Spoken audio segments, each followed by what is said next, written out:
नामा म्हणे आम्ही पायरीचे चिरे वरी संत हिरे पाये देती। पांडुरंगाचे लढिवाळ भक्त संत नामदेव महाराजांची नामदेव पायरी आपण समोर पाहतोय। पंढरीच्या वारीला आल्यानंतर नामदेव पायरीचं दर्शन घेऊन सगळे भाविक हे पुनीत झालेले असतात। इथं आल्यानंतर एक तर पांडुरंगाचं दर्शन नाही झालं तर कमीत कमी नामदेव पायरीचं तरी दर्शन झालं पाहिजे आणि त्यानंतर वारी सफल होते असा वारकऱ्यांचा भाव असतो। विशेषतः कळस देखील पाहिल्यानंतर वारी पूर्ण होते। पण नामदेव पायरीला विशेष महत्व आहे। ही सेवेची पायरी आहे। नामदेव महाराजांच्या घरातील 14 जे सदस्य आहेत त्यांची या ठिकाणी समाधी आहे असं देखील समजलं जातं। पांडुरंगाचे निस्सीम भक्त आणि लढिवाळ भक्त म्हणून संत नामदेव महाराजांचं वारकरी संप्रदायातलं अनन्यसाधारण महत्व आहे। नाचू कीर्तनाचे रंगी दानदीप लावू जगी।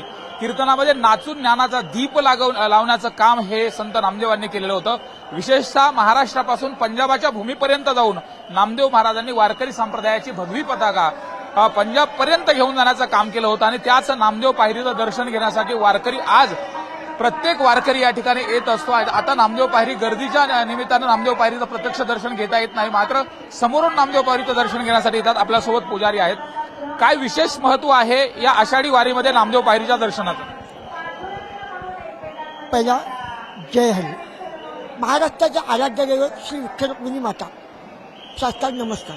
भक्त शिरोमणी नामदेव महाराज हे महाराष्ट्राचे वारकरी संप्रदाय आणि संत कुळांचे कळस मानला जातो। जगद्गुरू तुकाराम महाराज, संत ज्ञानेश्वर महाराज, गोरोबा काका, एकनाथ महाराज, निळोबारा, चोकामेळा, सावतामारी हे संत मालिकेमध्ये नामदेवाच्या पायरीचं महत्व काय? महत्व म्हणजे संत नामदेव महाराजांचा जन्म कार्तिक शुद्ध एकादशी दिवशी नामदेवांचा जन्म झालेला आहे व कार्तिक वज्र त्रयोदशीला नामदेव महाराजांचे समाधी घेतलेली आहे। या समाधीमध्ये अख्खा पूर्ण परिवार, नामदेव महाराजांचे आई वडील, 4 पोरं, 3 सुना, बहीण, नामदेवाची मुलगी आणि साक्षात दासी जनाबाई ही नामदेवाच्या घरात सेवा करणारी दासी जनाबाई। सेवेच्या समर्पणाची ही पायरी आहे। इथं आलेला प्रत्येक वारकरी या पायरीवर नतमस्तक होतो आणि माझा भाव देखील नामदेव महाराज सारखा असला पाहिजे असं। ज्यावेळेला नामदेव महाराजांनी हे समाधीचं महत्व काय सांगितलं, जो भाविक पांडुरंगाचं दर्शन घेणार,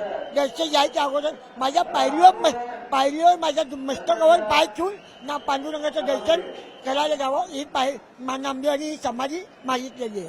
आपण पाहतोय नामदेव महाराजांच्या पायरीचं दर्शन घेतल्यानंतर जो प्रत्येक वारकरी आहे, ज्या पद्धतीने नामदेव महाराजांनी अत्यंत प्रेमाने आणि लढिवळपणाने भक्ती केली, त्याचबरोबर विठ्ठलाने देखील तेवढंच कोड कौतुक हे नामदेव महाराजांचं केलं होतं। तशाच पद्धतीनं तोच भाव प्रत्येक वारकऱ्याच्या अंतकरणामध्ये यावा आणि ती सेवेची वृत्ती राहावी या दृष्टिकोनातून नामदेव पायरीचं दर्शन घेतलं जातं आणि नामदेव पायरीचं दर्शन घेतल्यानंतर आषाढीची वारी पावन होते असा देखील एक वारकऱ्यांमध्ये समज आहे।